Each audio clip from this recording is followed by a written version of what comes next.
प्यारे छात्रों, एमसीक्यू श्रृंखला की सीरीज में आगे बढ़ते हुए हम भूगोल से कृषि पाठ से संबंधित अब क्वेश्चन का अध्ययन करेंगे। पहला क्वेश्चन, कौन सी रबी की फसल है? देखिए 3 फसल होती हैं, खरीफ, रबी, जायद, ठीक है ना। तो उसमें रबी की फसल इनमें से कौन सी है? तो इसमें से आंसर है चना। अगला प्रश्न है, फलीदार फसल कौन सी है?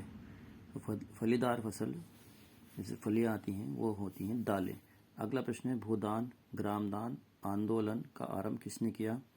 तो ये आचार्य विनोबा भावे जी ने किया। अगला प्रश्न है, रेशेदार फसल है, तो रेशेदार फसल कौन सी है इनमें से? वो जूट है। अगला प्रश्न है, खरीफ की फसल इनमें से कौन सी है? तो खरीफ की फसल इनमें से तीनों है, यानी कि आंसर होगा सभी। अगला प्रश्न है, बागवानी की फसल है, देखिए बागवानी की फसल इनमें से कौन सी है? वो सभी हैं, सेब भी है, लीची भी है, नाशपाती भी है, इसलिए ये सभी ऑप्शन हो गया। अगला क्वेश्चन है, सुनहरा रेशा कहा जाता है, देखिए सुनहरा रेशा इनमें से कहा जाता है जूट को कहा जाता है। किसे? जूट को कहा जाता है। अगला प्रश्न है, पेय फसल है, देखिए पेय फसल का मतलब है जिसको पिया जाता है, यानी कि वो है इसमें से चाय।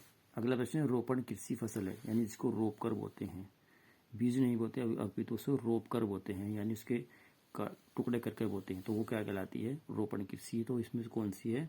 वो है चाय भी है, गन्ना भी है, केला भी है, ठीक है। अगला प्रश्न है, तिलहन वाली फसल है, तिलहन वाली फसल इसमें तीनों है, यानी कि सभी आंसर होगा। अगला क्वेश्चन है, बायोडीजल वाली फसल है, तो बायोडीजल वाली फसल है वो जट्रोफा है। अगला प्रश्न है, रागी की फसल मुख्यतः उगती है, कहाँ उगती है? वो कर्नाटक में उगती है। अगला प्रश्न इसमें है, ऑपरेशन फ्लड किससे संबंधित है, यानी कि कौन सी क्रांति से संबंधित है? तो इसका आंसर होगा श्वेत क्रांति, क्योंकि ये श्वेत क्रांति जो वो दूध से संबंधित है, इसलिए इसे श्वेत क्रांति के नाम से जाना जाता है, और ऑपरेशन फ्लड इससे संबंधित है। अगला क्वेश्चन है, कर्तन दहन प्रणाली किससे संबंधित है?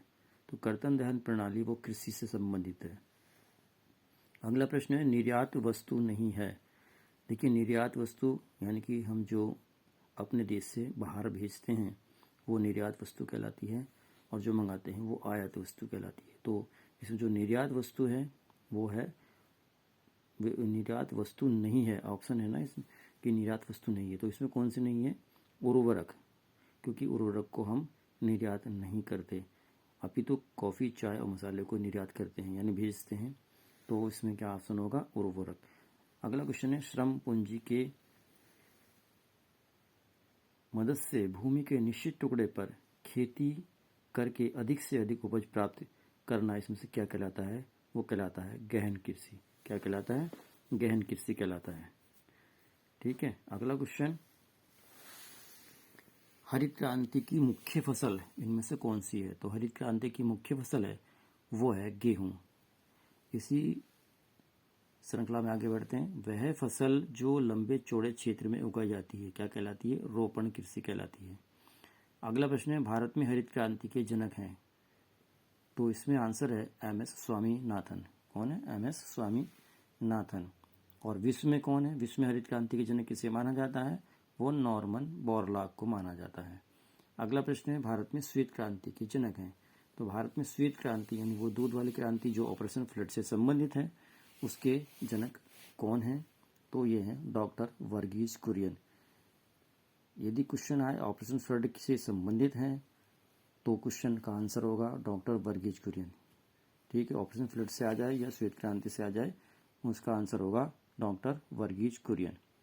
तो कृषि पाठ से ये इम्पोर्टेंट क्वेश्चन का अध्ययन किया।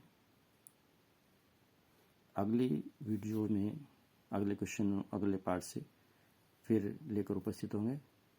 थैंक्स।